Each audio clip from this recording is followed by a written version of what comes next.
तेईस नंबर श्लोक है, गतसंगस्य मुक्तस्य ज्ञानावस्थितचेतसः यज्ञयाचरत कर्म समग्रम प्रविलीयते। श्लोक दोबारा, गतसंगस्य मुक्तस्य ज्ञानावस्थितचेतसः यज्ञयाचरतः कर्म समग्रम प्रविलीयते। संधि विच्छेद श्लोक का गतसंगस्य मुक्तस्य ज्ञानावस्थितचेतसः यज्ञाय आचरतः कर्म समग्रम प्रविलीयते। संधि विच्छेद दोबारा, गतसंगस्य मुक्तस्य ज्ञानावस्थितचेतसः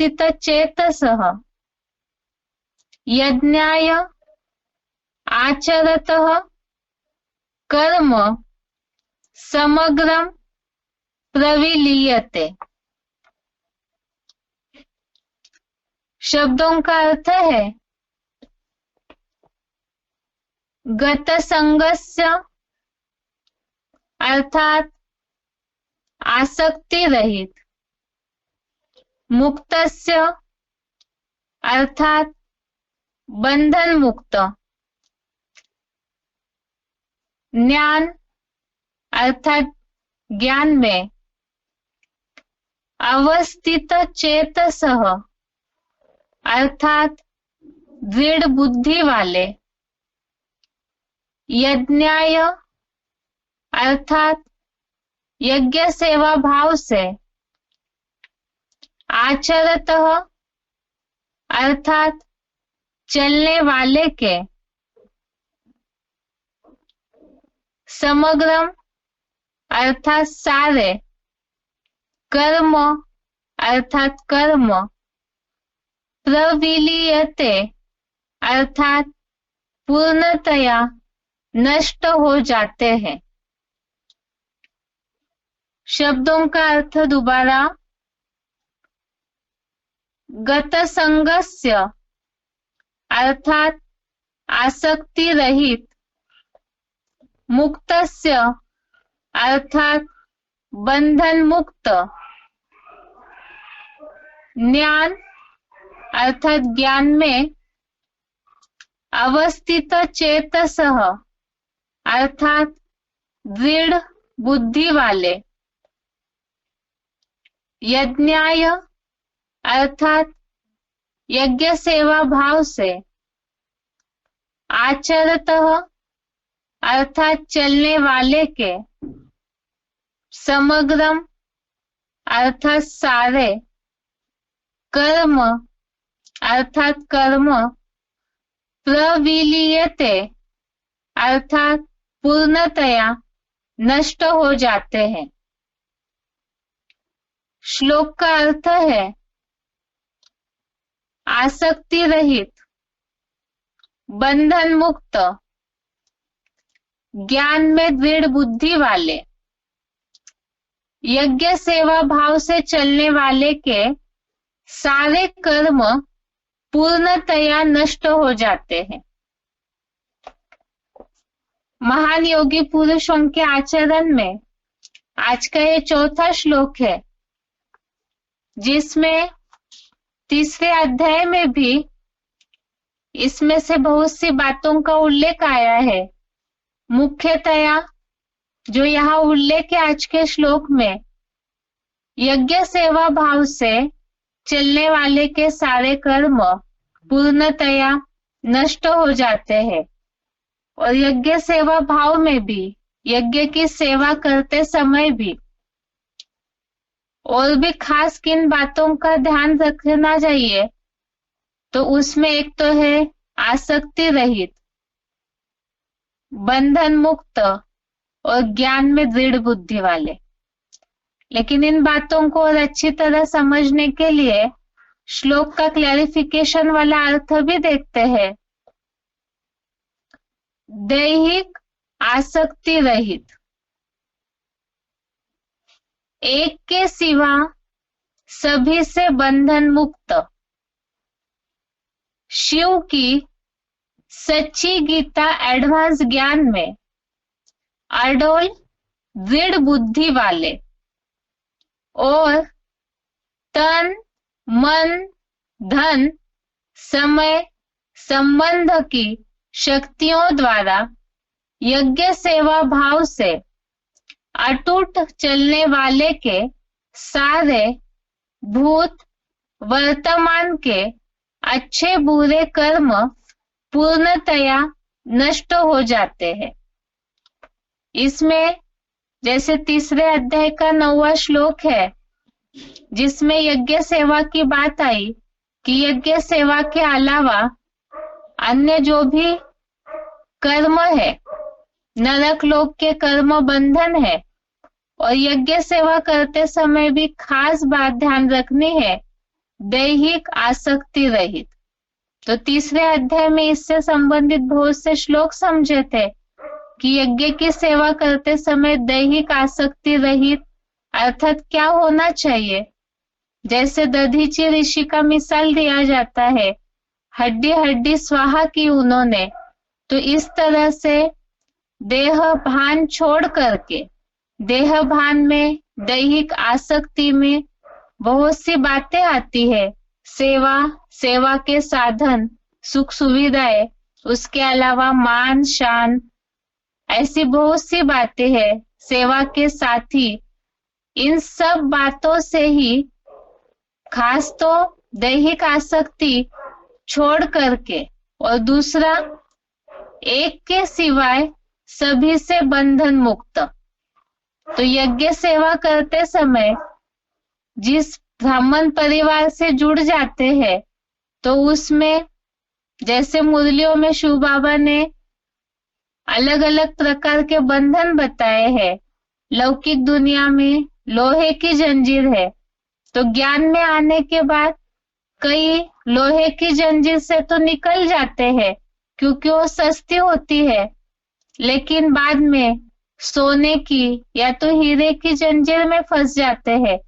तो यहाँ एक के सिवाय सभी से बंधन मुक्त, अर्थात कल के श्लोक में भी जो बात आई थी, इसके पहले के श्लोक में कि और सभी से आशा रहित और एक शिव बाबा दूसरा न कोई। 20वें श्लोक में जो बात आई है कि शिव बाबा के सिवाय और किसी का भी आश्रय न लेने वाले, अर्थात ही कोई भी प्रकार की जंजीर में न अटके हुए, एक के सिवाय सभी से बंधन मुक्त, शिव की सच्ची गीता एडवांस ज्ञान में अडोल दृढ़ बुद्धि वाले।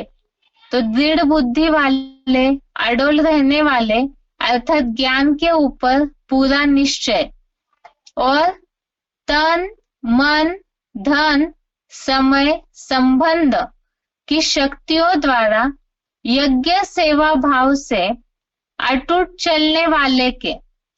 इसमें सारी ही बातें आई। यज्ञ सेवा के लिए मुरलियों में तो शिव बाबा बहुत बार इन सब बातों का उल्लेख करते हैं कि तन की सेवा कैसे करनी है, समय संबंध की सेवा कैसे करनी है। तन भी पूरा ईश्वरीय सेवा में लगा हुआ होना चाहिए। अगर तन ईश्वरीय सेवा में लगा हुआ है तो मन भी ऑटोमेटिकली, जहां हमारा तन होगा, जहां धन होगा, वहां मन भी लग जाता है। तो मन से भी सेवा, तन धन से भी सेवा, जो समय मिला हुआ है, जैसे इसके लिए यज्ञ सेवा के लिए शिव बाबा ने समय भी बता दिया कि जो समर्पित हैं उनके लिए 16 घंटे, और जो घर गृहस्थ में चलने वाले हैं उनके लिए पेट का धंधा 8 घंटे करते हैं, तो ईश्वरीय सेवा भी 8 घंटे करनी चाहिए। और संबंध की शक्ति भी, अर्थात जो भी संबंध संपर्क में आते हैं तो उन सबको शिव बाबा का परिचय देना, उनको भी यज्ञ सेवा में लगाना। तो इस तरह से तन, मन, धन, समय, संबंध की शक्तियों द्वारा यज्ञ सेवा भाव से अटूट चलने वाले के, यहाँ अटूट चलने वाले के ये बात बोली है इसलिए क्योंकि यज्ञ सेवा तो करते हैं लेकिन अवस्था ऊपर नीचे होती है, कई बार ब्राह्मणों के व्यवहार से, कई बार अपने ही जो पूर्व जन्मों की रील घूमती है उसके कारण भी। तो कई सेवा करते हैं, कई बीच में छोड़ देते हैं, या कि तो सही ढंग से नहीं करते हैं, तो इसमें बहुत वैरायटी बातें हो जाती है। इस हिसाब से यहाँ बताया कि यज्ञ सेवा भाव से अटूट चलने वाले के सारे भूत वर्तमान के अच्छे बुरे कर्म पूर्णतया नष्ट हो जाते हैं। श्लोक में एक तो सबसे पहले किन गुणों को धारण करना चाहिए, यहाँ तो योगी महात्माओं के आचरण की, उनके गुणों की बातें श्लोक में बताई जा रही है। उसके साथ साथ इन गुणों को धारण करने वाले जो है उनका रिजल्ट क्या होगा वो हर श्लोक के अंत में बताया है। जैसे कि अभी तक जो 2-3 श्लोक देखे उसमें इन बातों का उल्लेख आया है। एक तो जैसे शिव बाबा के सिवाय किसी के आश्रयहीन है, कर्म फल की आसक्ति त्यागने वाले हैं, और कर्म करते हुए भी कुछ भी नहीं करता, अकर्ता है। ऐसे ही जो सफलता असफलता में समान रहते हैं तो वो कोई भी प्रकार के कर्म बंधन में नहीं पड़ते। आज के श्लोक में बताया भूत वर्तमान के अच्छे बुरे कर्म पूर्णतया नष्ट हो जाते हैं। तो यहाँ पर विशेषकर पाप कर्म नष्ट होने की बात है। इस श्लोक को अच्छी तरह से समझने के लिए रेफरेंस श्लोक भी देखते हैं। सबसे पहले है 18वें अध्याय का 48वां श्लोक, अध्याय 18 श्लोक नंबर 48। इसमें विशेषकर ये बात बताई हुई है, सहजम कर्म कौन्तेय सदोषम सदोषम अपि न त्यजेत सर्वारंभा ही दोषेन धूमेन अग्नि इव आवृता। इस श्लोक में यहाँ बताया है धुएं से अग्नि की तरह नारकीय संसार के सभी कर्म दोष से ढके हुए हैं। तो इस श्लोक में इस बात को आगे रेफरेंस में जो दिया हुआ है 3रे अध्याय का 9वां श्लोक, यज्ञ कर्म के अलावा अन्य जो नरक लोक के कर्म है वो बंधन है। और मुरली पॉइंट भी दिया हुआ है कि सब धंधों में है नुकसान, बिगर अविनाशी ज्ञान रत्नों के धंधों के। मुरली तारीख 2/12/68, मुरली डेट 2 दिसंबर 1968। इसमें इस बात का उल्लेख है कि खास करके यज्ञ सेवा के अलावा बाकी जो कर्म है वो नरक लोक के कर्म बंधन है। दूसरा 3रे अध्याय का 9वां श्लोक, अध्याय 3 श्लोक नंबर 9। इसमें आज के श्लोक में बात आई है यज्ञ सेवा भाव से चलने वाले के सारे कर्म पूर्णतया नष्ट हो जाते हैं। और 3रे अध्याय के 9वें श्लोक में इस बात को बताया है यज्ञ सेवा के सिवाय दूसरे किसी कर्म से यह नरक लोक कर्म बंधन है। आज के श्लोक में बात आई है दैहिक आसक्ति रहित गत संगस्य, और यहाँ पर तीसरे अध्याय के 9वें श्लोक में बात आई है मुक्त संग समाचार, अर्थात दैहिक आसक्ति छोड़ उस अविनाशी रुद्र ज्ञान यज्ञ अर्थ कर्म कर। और ऐसे जो कर्म करते हैं, यज्ञ सेवा का ही कर्म करते हैं, तो उसका रिजल्ट 18वें अध्याय का 49वां श्लोक, अध्याय 18 श्लोक नंबर 49, इसमें इस बात को बताया है आसक्ति रहित बुद्धि वाला व्यक्ति कामनाहीन समुचित त्याग से परम श्रेष्ठ कर्म रहित सिद्धि को प्राप्त करता है।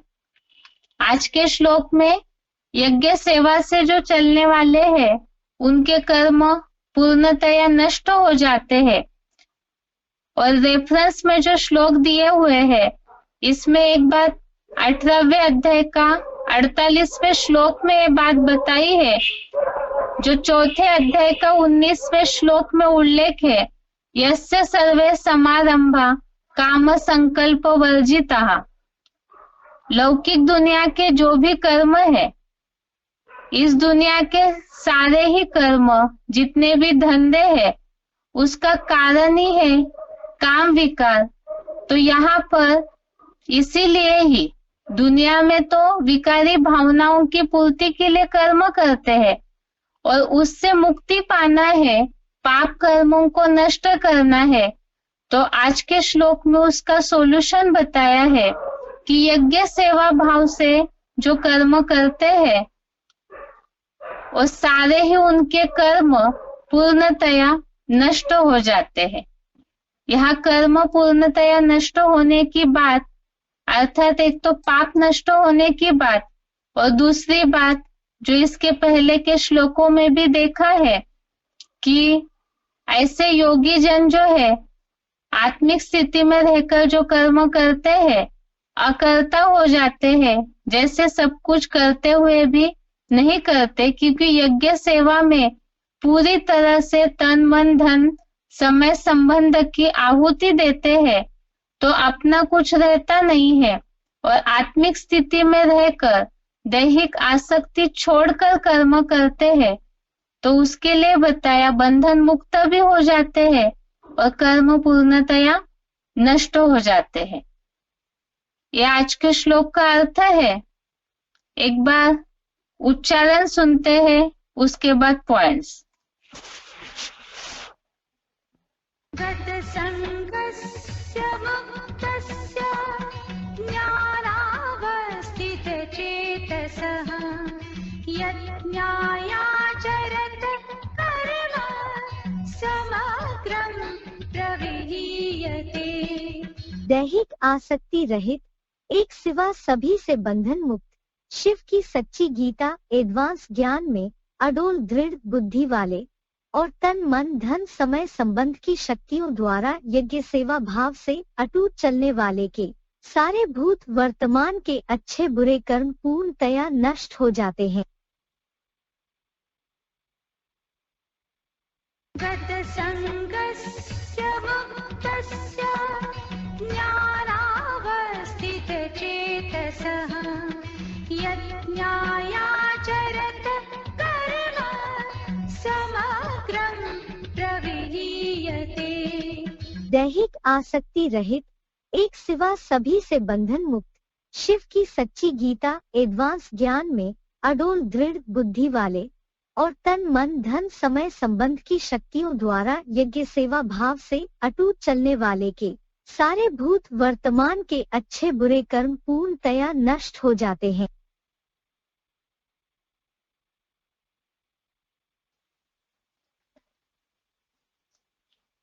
वीसीडी का पॉइंट है वीसीडी नंबर 2696, वीसीडी नंबर 2696, साधनों के आधार पर खुशी न हो और दैहिक आसक्ति छोड़। दैहिक आसक्ति में साधन भी आते हैं, इसलिए उसके आधार पर खुशी न हो।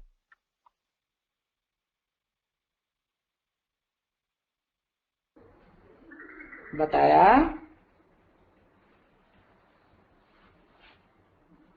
दुनियावी साधनों के आधार पर खुशी नहीं रखनी है। क्या कहा है? मकान मिलेगा तो खुशी रहेगी, कपड़े मिलेंगे तो खुशी रहेगी, है? इस साइंस की दुनिया भर के सुख देने के साधन निकले हैं तो खुशी रही। अभी भी खुशी नहीं रहती है। 2-3-4 दिन के लिए बिजली चली जाए, पानी भी चला जाता है तो खुशी रहती कि चिंता लग जाती? हाय अब क्या होगा, नहीं, चिंता लग जाती। तो आधीन हुए या स्वाधीन हुए? अब बाबा ने क्या सिखाया है? स्वाधीन रहना है ना, राजा बनना है। और जब राजा बनना है, आत्मिक स्टेज धारण करनी है, तभी तो राजा बनेंगे। आत्मा को याद करेंगे तो आत्मा का बाप भी याद आएगा। अगर आत्मा को याद नहीं करेंगे, आत्मा अपन को नहीं समझेंगे, तो बाप भी याद नहीं आएगा। और देह समझेंगे तो देह के सब साधन चाहिए। देह नहीं समझेंगे, आत्मा समझेंगे, तो कोई साधन की दरकार नहीं है। जो मिले अपने पूर्व जन्म के हिसाब के अनुसार, जैसे हमने पाप पुण्य कर्म किए हैं, जो मिलेगा उसमें संतुष्ट रहेंगे।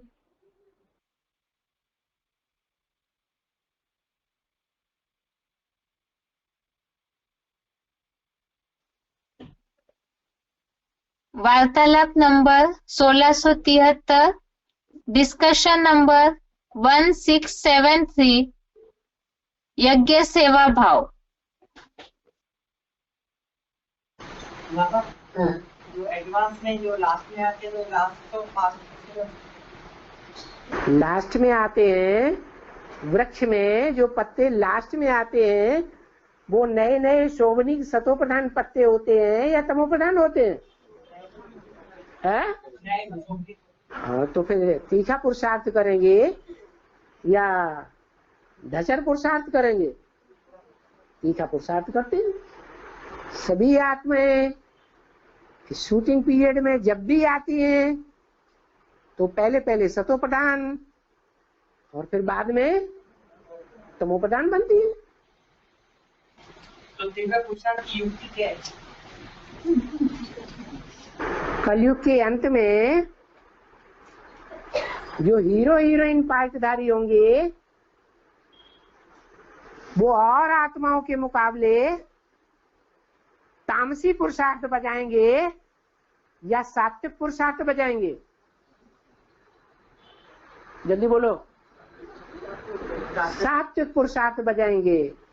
सात्विक पुरुषार्थ होने के कारण उनको प्राप्ति कलयुग के अंत में भी जास्ती होगी या कम होगी? है, जास्ती होगी। तो ऐसा पुरुषार्थ और दूसरी आत्माएं नहीं बना सकती? बना सकती है कि नहीं? बना सकती है।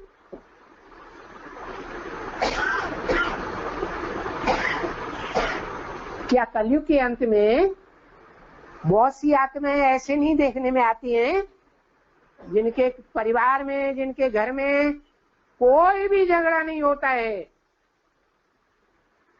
सब एक के कंट्रोल में चलते हैं, एक धर्म, एक राज्य, एक मत? देखने में नहीं आती क्या? आती है या नहीं? तो ऐसे ऐसे 60-60, 70-70 के परिवार वो सूर्यवंशी आत्माएं हैं या इस्लाम वंशी आत्माएं हैं, बौद्ध धर्म वंशी आत्माएं हैं? जरूर आदि सनातन देवी देवता धर्म का फॉलो करने वाली आत्माएं।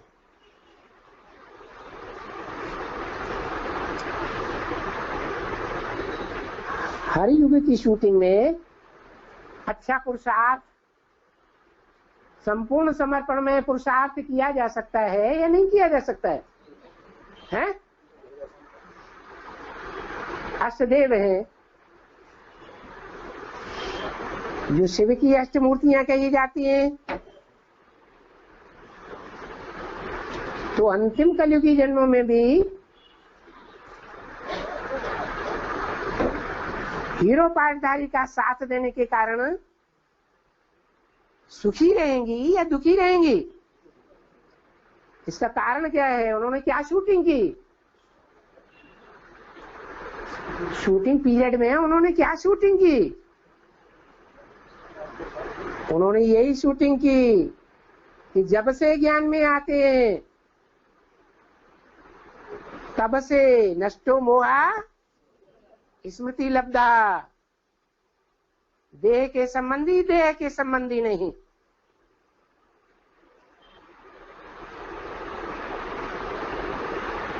असल संबंधी कौन है? हैं? ब्राह्मण परिवार। उनकी सेवा में लगे रहेंगे। अपनी देह नहीं, पेट के लिए मरने वाले नहीं होंगे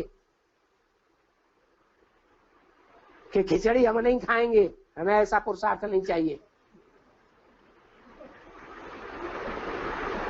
हम तो अपने घर में लड्डू पेड़ा बढ़िया बढ़िया बना बना के खाएंगे रोज। तो तन का त्याग किया, मन के संकल्पों का भी त्याग। स्वार्थ के लिए संकल्प न चले, ईश्वरीय यज्ञ के लिए संकल्प चले कि यज्ञ का कल्याण कैसे हो।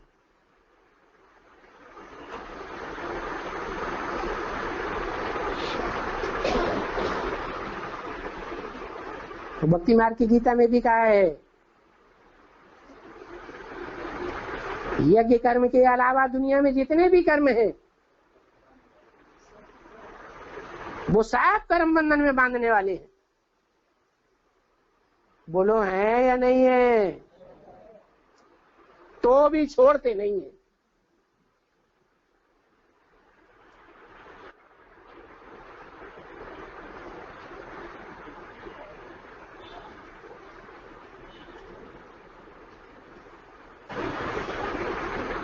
फिर कंप्लेंट करते हैं कि हम पुराने हैं, हमको सतो प्रधान स्टेज क्यों नहीं बनती।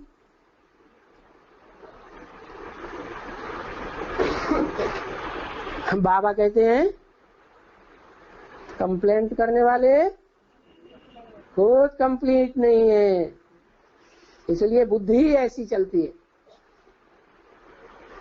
उंगली उठाने वाली भगवान के ऊपर भी उंगली उठाते हैं, ड्रामा के ऊपर भी। ऐसा क्यों, वैसा क्यों?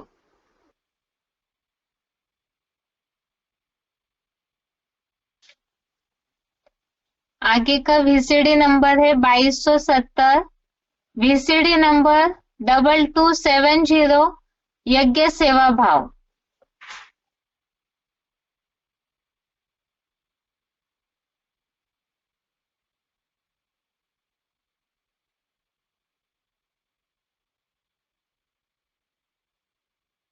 मुझे याद करो तो तुम्हारा पाप विनाश हो जाएगा। कब विनाश हो जाएगा? है जब मन मेरे में लगा दो। मन को मेरे मन में तिरोहित कर दो।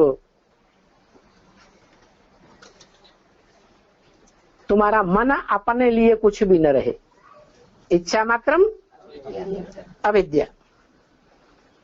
तो गारंटी करते हैं ना, ये जो भी तुम्हारे सिर पर पाप हैं उनके लिए मैं गारंटी करता हूं सारे ही तुम्हारे पाप भस्म हो जाएंगे।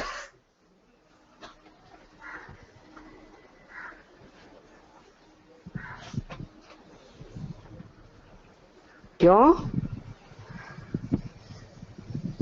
क्योंकि यज्ञ सेवा के लिए जो भी कर्म किए जाते हैं उन्हीं कर्मों से बंधन का छुटकारा मिल सकता है। कौन सा बंधन? देह का बंधन। ये देह के बंधन तब तक चलते रहते हैं जब तक ईश्वरीय सेवा में हम अपना तन मन धन संपूर्ण स्वाहा नहीं कर पाते। अगर तन मन धन समय संपर्क अपने लिए लगाते रहते हैं तो कुछ न कुछ कर्म बंधन बनता ही रहेगा और फिर जन्म लेना पड़ेगा। इसे पुरानी दुनिया में ही जन्म लेना पड़ेगा। इसलिए क्या करना है? यज्ञ सेवा के अतिरिक्त और जितनी भी सेवाएं हैं उन सेवाओं से कर्म बंधन बंधेगा या खत्म होगा? है? बंधेगा।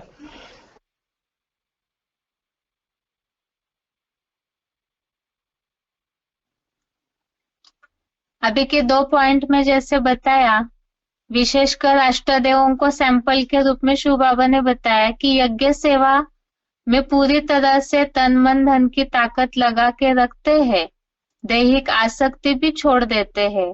अर्थात जो श्लोक में आज की बात आई है बंधन मुक्त, उसी के लिए पॉइंट में बताया नष्टो मोहा, सारी तरफ से नष्टो मोहा जो होते हैं तो जन्म जन्मांतर भी खुश रहते हैं।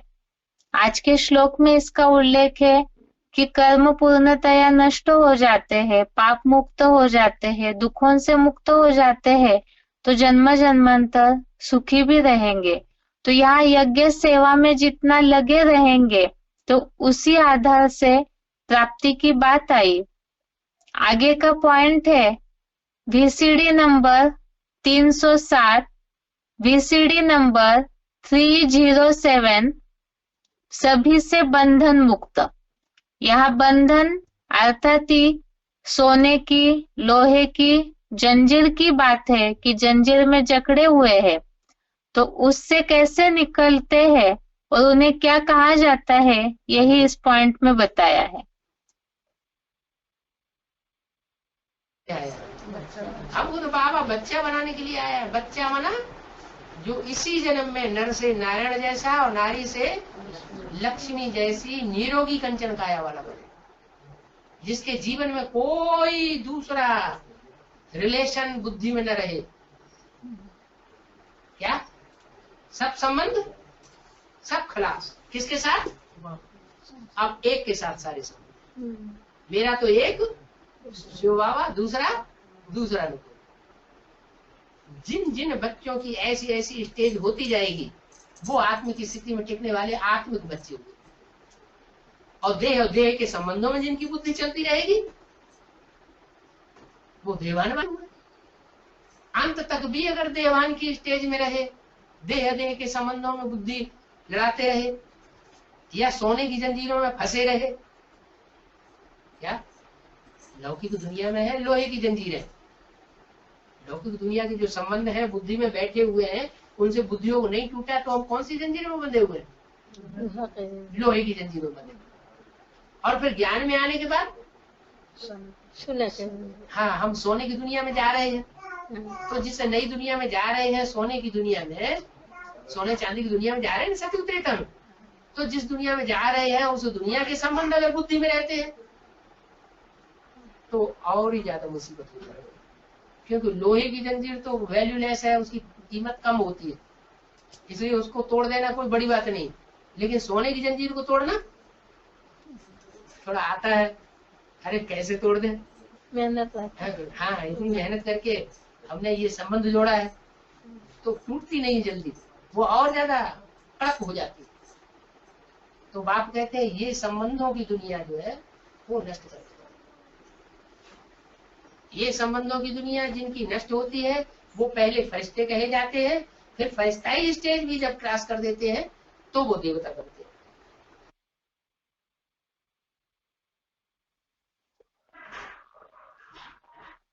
अभी के पॉइंट में जैसे बताया कि इन जंजीरों को जो तोड़ते हैं एक के सिवाय जो सभी से बंधन मुक्त हो जाते हैं वो देवता बन जाते हैं। और श्लोक में जो बात आई है कि कर्म पूर्णतया नष्ट हो जाते हैं, तो उससे पार होकर के फिर देवता पने की स्टेज में पहुंच जाते हैं। जो कई श्लोकों में बात आई है, परम पद को पाते हैं या वैकुंठ लोक के सिद्धि को प्राप्त करते हैं। आगे का पॉइंट है VCD number 2892, VCD number 2892, 29 minute की बात से लिया हुआ पॉइंट है। मध्यजी भव से पाप को नहीं पाएगा। श्लोक में बात आई है तन मन धन समय संबंध की सारी शक्तियों द्वारा यज्ञ सेवा करना और यज्ञ सेवा में लगे रहना। जो मुरलियों में बात आती है, भगवत गीता में भी उल्लेख है, एक तो मन माना भव, दूसरा मध्यजी भव। तो मेरे में मन लगाना याद के हिसाब से, और मन पूरा शुभाव में तभी लगेगा जब कर्मेंद्रियों से भी पूरी ताकत यज्ञ सेवा में लगाएंगे, जिसे ही भगवत गीता में और मुरलियों में मध्यजी भव कहा है, जिससे पाप को नहीं पाते।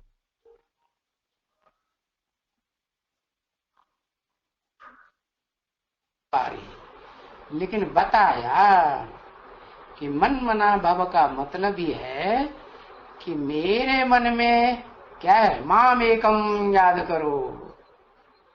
दूसरी बात ये भी तो है, मध्याजी भव, मेरे लिए ही कर्म करो। चाहे ज्ञान इंद्रियों के कर्म हो, चाहे कर्म इंद्रियों के कर्म हो, किसके लिए करो? अरे दूसरे के लिए नहीं कि लो आओ हमारी इंद्रियों से तुम सुख भोग लो। क्या कहा? हाँ, मन मना भव मध्याजी। अरे मध्याजी भव माने मेरे लिए यजन कर, मेरे लिए यज्ञ सेवा कर, यानी मुझे याद करो। है तो तुम्हारा ये जो भी विकर्म है, पाप कर्म है जन्म जन्मांतर का, वो सभी विनाश हो जाएगा। तो मुझे याद करो, मुझे याद करो।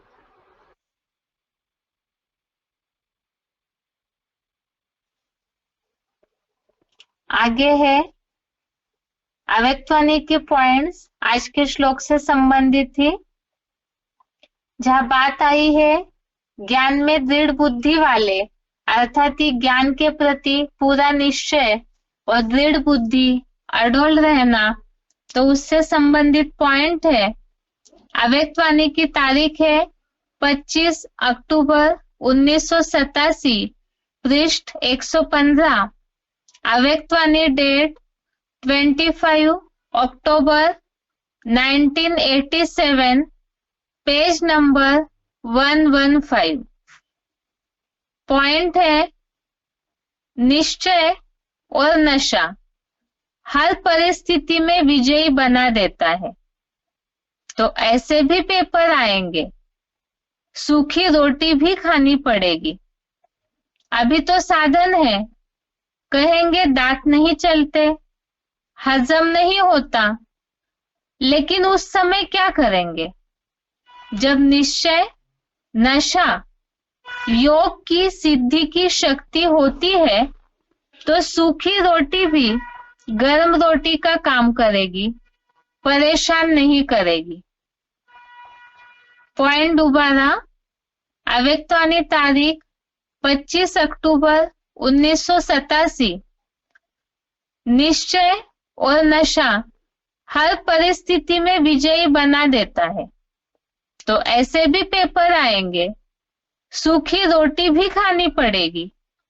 अभी तो साधन है, कहेंगे दांत नहीं चलते, हजम नहीं होता, लेकिन उस समय क्या करेंगे? जब निश्चय, नशा, योग की सिद्धि की शक्ति होती है, तो सूखी रोटी भी नरम रोटी का काम करेगी, परेशान नहीं करेगी। दूसरा पॉइंट है अव्यक्तवाणी तारीख 13 जनवरी 1986, पृष्ठ 153, अव्यक्तवाणी डेट 13 जनवरी 1986, पेज नंबर 153। पॉइंट है, सदा निश्चय के पांव अचल रहे। सदा एक बल, एक भरोसा, यही पांव है। निश्चय कहो, भरोसा कहो, एक ही होता है। ऐसे निश्चय बुद्धि बच्चों की विजय निश्चित है। पॉइंट दोबारा, अव्यक्तवाणी तारीख 13 जनवरी 1986, सदा निश्चय के पांव अचल रहे। सदा एक बल, एक भरोसा, यही पांव है। निश्चय कहो, भरोसा कहो, एक ही होता है। ऐसे निश्चय बुद्धि बच्चों की विजय निश्चिंत है। तो दोनों पॉइंट में बात आई है। एक तो दैहिक आसक्ति की भी, कि दैहिक आसक्ति नहीं होनी चाहिए। जो भी मिले, जिस समय जैसे भी मिले, उसमें खुश रहना चाहिए।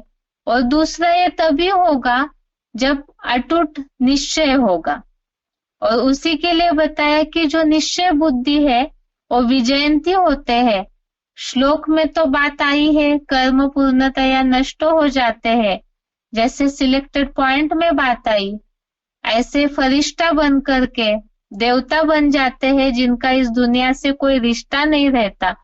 तो इस दुनिया में देह, देह के पदार्थ, इन सबसे रिश्ता, देह के संबंध, सबसे रिश्ता टूटना, अर्थात ही निश्चय बुद्धि विजयंती की स्टेज। आगे का पॉइंट है, अव्यक्तवाणी तारीख 1 फरवरी 1980, अव्यक्तवाणी डेट 1 फरवरी 1980। सेवा का लगाव भी सोने की जंजीर है। यह भी बंधन हद से बेहद में ले आता है। इसलिए सदा सेवा में न्यारे और बाप के प्यारे बनकर चलो। ऐसी स्थिति में रहने वाले सदा सफलता मूर्त बनकर रहेंगे।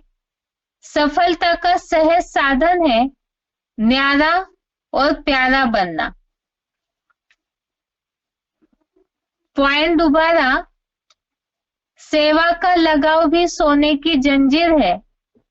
यह बंधन हद से बेहद में ले आता है। इसलिए सदा सेवा में न्यारे और बाप के प्यारे बनकर चलो। ऐसी स्थिति में रहने वाले सदा सफलता मूर्त बनकर रहेंगे। सफलता का सहज साधन है न्यारा और प्यारा बनना। अगला पॉइंट, अव्यक्तवाणी तारीख 7 जून 1970, अव्यक्तवाणी डेट 7 जून 1970। जितना जितना अपने को सर्विस के बंधन में बांधते जाएंगे तो दूसरे बंधन छूटते जाएंगे। आप ऐसे नहीं सोचो इस बंधन से छूटे तो सर्विस में लग जाए। कोई भी कारण है तो उनको हल्का छोड़कर पहले सर्विस के मौके को आगे रखो। कर्तव्य को पहले रखना होता है। कारण होते रहेंगे, लेकिन कर्तव्य के बल से कारण ढीले पड़ते जाएंगे। पॉइंट दोबारा, अव्यक्तवाणी तारीख 7 जून 1970। जितना जितना अपने को सर्विस के बंधन में बांधते जाएंगे तो दूसरे बंधन छूटते जाएंगे। आप ऐसे नहीं सोचो इस बंधन से छूटे तो सर्विस में लग जाए। कोई भी कारण है तो उनको हल्का छोड़कर पहले सर्विस के मौके को आगे रखो। कर्तव्य को पहले रखना होता है। कारण होते रहेंगे, लेकिन कर्तव्य के बल से कारण ढीले पड़ते जाएंगे। यहाँ जो बात आई कि जितना सेवा में, यज्ञ सेवा में लगे रहेंगे तो दूसरे बंधन अपने आप ही छूट जाएंगे। यज्ञ सेवा भाव से, आज के श्लोक में जो उल्लेख है, यज्ञ सेवा भाव से चलने वाले के सारे कर्म पूर्णतया नष्ट हो जाते हैं, अर्थात पीछे जो नरक लोक के बंधन है वो अपने आप ही छूटते जाएंगे। और दूसरी बात, इसीलिए ही अन्य कोई भी कारण है तो उसे पीछे रख के पहले जो यज्ञ सेवा का कर्तव्य है संगम युग में, उसे महत्व देना चाहिए। और सेवा करते समय जो पहला पॉइंट पढ़ा कि सेवा करते समय भी अटैचमेंट होता है, आसक्ति निर्माण होती है, तो ये भी जंजीर है जो कि बंधन बांध देती है। इसीलिए उसमें भी बताया कि वो सफलता मूर्त बनने में कहीं ना कहीं परसेंटेज में रुकावट आती है, तो उसके लिए भी बताया दैहिक आसक्ति रहित अर्थात ही न्यारा बनना, तो सफलता भी मिलती जाएगी। आगे का पॉइंट है अव्यक्तवाणी तारीख 2 जुलाई 1970, अव्यक्तवाणी डेट 2 जुलाई 1970। जब बेहद के वैरागी बनेंगे तब बेहद की सर्विस कर सकेंगे। कहाँ भी लगाव न हो, अपने आप से भी लगाव न लगाना है तो औरों की तो बात ही छोड़ो। पॉइंट दोबारा, अव्यक्तवाणी तारीख 2 जुलाई 1970, जब बेहद के वैरागी बनेंगे तब बेहद की सर्विस कर सकेंगे। कहाँ भी लगाव न हो, अपने आप से भी लगाव न लगाना है तो औरों की तो बात ही छोड़ो। ये आज के श्लोक से संबंधित पॉइंट्स और सिलेक्टेड पॉइंट हो गए। अभी आगे बेसिक कोर्स। बेसिक कोर्स में बात चल रही थी भगवान के परिचय की, कि भगवान आकर के स्वयं अपना परिचय देते हैं, क्योंकि दुनिया में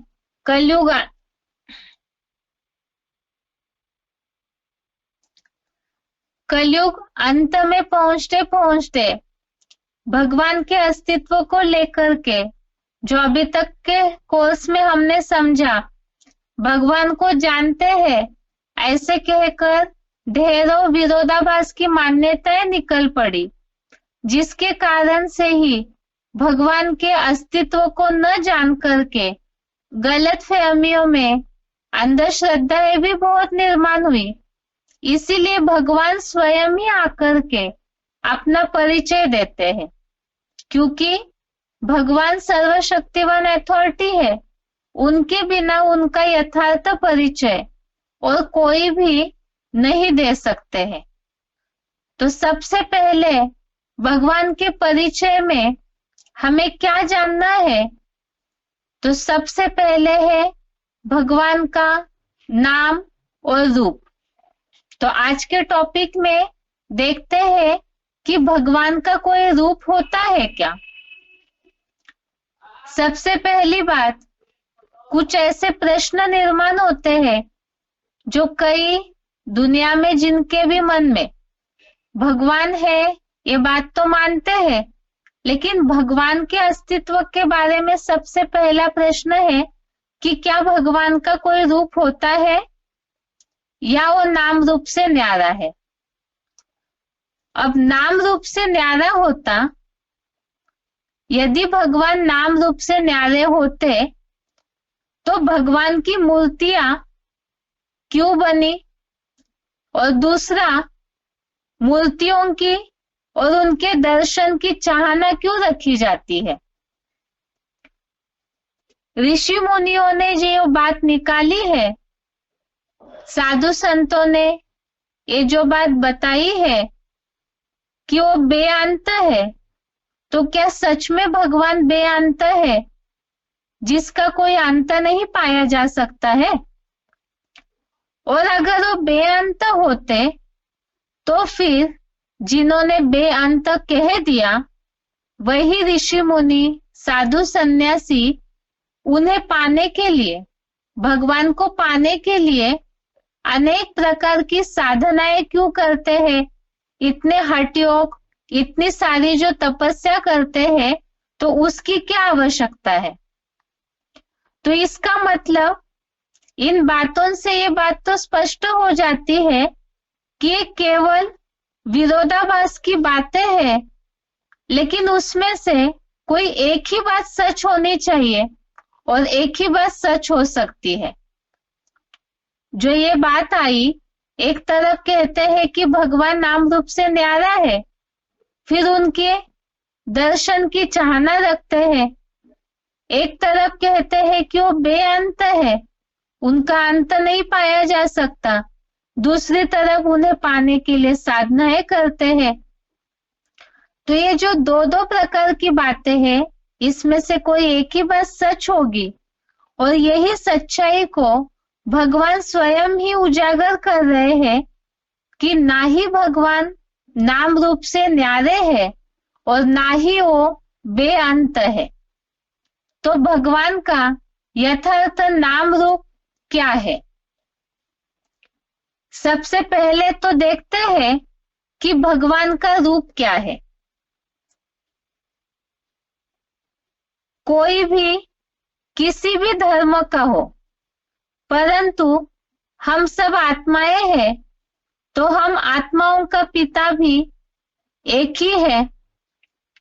आत्मा के सबसे पहले लेसन में जो पहला पाठ हमने पढ़ा, उसमें ये बात देखी, 5 तत्वों का पुतला मनुष्य शरीर है।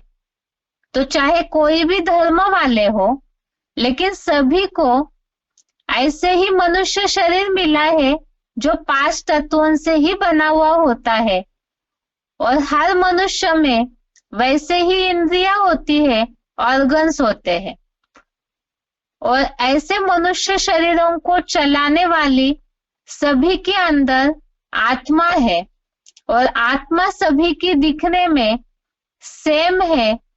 जो आत्मा का रूप हमने आत्मा के पाठ में देखा था कि आत्मा ज्योति बिंदु स्वरूप अति सूक्ष्म है। अब कोई भी धर्म वाले हो, सभी ही आत्माएं ही है, और जब सब आत्माएं हैं तो इन सब आत्माओं का पिता भी एक ही होता है, जिन्हें भगवान कहते हैं, और उसका प्रमाण उनकी हर धर्म में मान्यता है। भगवान के अस्तित्व के बारे में हर धर्म में मान्यता जरूर है। इसीलिए ही ये कहा जाता है सबका मालिक एक है। अब जैसे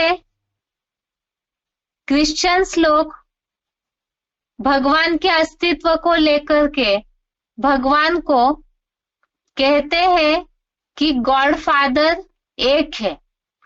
सभी धर्मों में अलग अलग नाम भले दिए हुए हैं, रूप मान्यता के लिए अलग अलग भले ही दिया हुआ है, लेकिन भगवान को मानते सभी है। अलग अलग नाम रूप होते हुए भी एक रूप ऐसा है जिसकी हर धर्म में मान्यता है। अब जैसे भगवान के नाम के लिए ही हिंदू लोग ईश्वर कहते हैं, भगवान कहते हैं, मुस्लिम लोग अल्लाह कहते हैं, क्रिश्चियंस लोग गॉड कहते हैं। ऐसे हर धर्म में भगवान को अलग अलग नामों से माना जाता है, लेकिन ये बात सब मानते हैं सबका मालिक एक है, सबका भगवान एक है, सबका परम पिता परमात्मा एक ही है, जो क्रिश्चियंस भी कहते हैं गॉड इज वन। और इस बात को तो सभी धर्म वाले एक दूसरे को समझाने में यही उल्लेख करते हैं कि हम सबका पिता भगवान एक ही है। अब नाम भले ही अलग अलग दिए हुए हैं, लेकिन एक रूप भगवान का ऐसे है, रूप के बारे में सभी धर्मों में एक जैसी मान्यता है। जैसे हमने पहले समझा कि सभी आत्माएं ही है, चाहे किसी भी धर्म के मनुष्य हो, लेकिन सभी आत्माएं हैं, तो सबका पिता एक है। तो इसी तरह से भगवान जो है उनका रूप भी एक ही है। अब वो रूप क्या है, उसे समझने के लिए सबसे पहले तो जैसे बच्चे हैं और उनका पिता है, तो रूप में साम्यता होती है। इसी तरह से हम आत्माओं का पिता जो एक ही है, तो उस पिता का रूप भी एक ही होना चाहिए। और रूप क्या है, पहले तो एक व्यावहारिक उदाहरण समझते हैं रोज के जीवन का। सामान्य रूप से माता पिता और बच्चों के रूप में साम्यता होती है। जैसे सांप का बच्चा सांप का जो बाप है वो सांप की तरह ही लंबा होता है। हाथी का बाप हाथी की तरह ही मोटा ताजा हट्टा कट्टा होता है। बिच्छू का बाप बिच्छू की तरह होगा। पंछी जो है उनका बाप पंछियों की तरह ही पंखों वाला होगा। अर्थात जो जैसे होते हैं उनका पिता वैसे ही होता है। ये उदाहरण हो गया। इसी रीति से हम इस बात को समझ सकते हैं कि जैसे हम आत्माएं हैं, आत्मा का जैसे रूप है, वैसे ही आत्माओं के जो पिता है भगवान, ईश्वर, गॉड, अल्लाह, उनका रूप भी आत्माओं की तरह ही अति सूक्ष्म ज्योति बिंदु स्वरूप है। जैसे आत्मा मूल रूप में सूक्ष्म है, अणु से भी सूक्ष्म अणु है, अव्यक्त है, ज्योति बिंदु स्वरूप है, प्रकाश का एक कण है, रोशनी का एक कण है। इसी तरह से आत्माओं के जो पिता है, आत्माओं के जो बाप है, परम पिता परमात्मा भी, परम पिता भी आत्मा के समान ही सूक्ष्म ज्योति बिंदु स्वरूप अति सूक्ष्म है, अव्यक्त है। अव्यक्त अर्थात क्या, जो व्यक्त नहीं है, अर्थात इन आंखों से दिखाई नहीं देता है। जैसे अणु की तुलना की हुई है रूप को समझाने के लिए। आत्मा जो है जैसे अणु से भी अति सूक्ष्म अणु है, इसी तरह से परमात्मा भी सूक्ष्म अणु है, अर्थात ही एक छोटा सा प्रकाश का कण है। और यहाँ पर जैसे कई लोग ये समझते हैं कि आत्माएं जो है वो तो मनुष्य है, जन्म मरण के चक्र में आने वाली है, लेकिन परमात्मा जिनकी महिमा अखूट है, सर्वशक्तिवान है, सुप्रीम अथॉरिटी है, तो इसका मतलब वो आत्माओं की तुलना में कुछ बड़े आकार वाले होंगे, क्योंकि वो बड़े हैं सभी से, तो कोई बड़ा आकार होगा, कुछ अलग होगा, ऐसे समझते हैं। लेकिन ऐसी बात नहीं है, क्योंकि जैसे आत्माएं हैं वैसे ही आत्माओं के पिता भी है।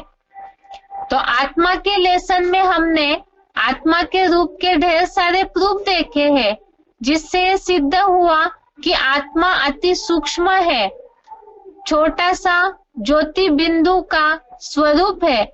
इसी तरह से परमपिता परमात्मा जो सभी के पिता है, तो वो आकार में कोई बड़े होने की बात नहीं है, अर्थात उनका कोई स्थूल आकार ही नहीं है, क्योंकि वो अव्यक्त है। तो वो भी आत्मा से भी अत्यंत सूक्ष्म है, एकदम छोटा ज्योति का कण है। अब परमात्मा का जो रूप समझा आत्मा की तरह ही सूक्ष्म है, अव्यक्त ज्योति बिंदु स्वरूप ही है, इसके बारे में ही भगवान का जो रूप है उसके बारे में गीता में भी इसका उल्लेख आया हुआ है।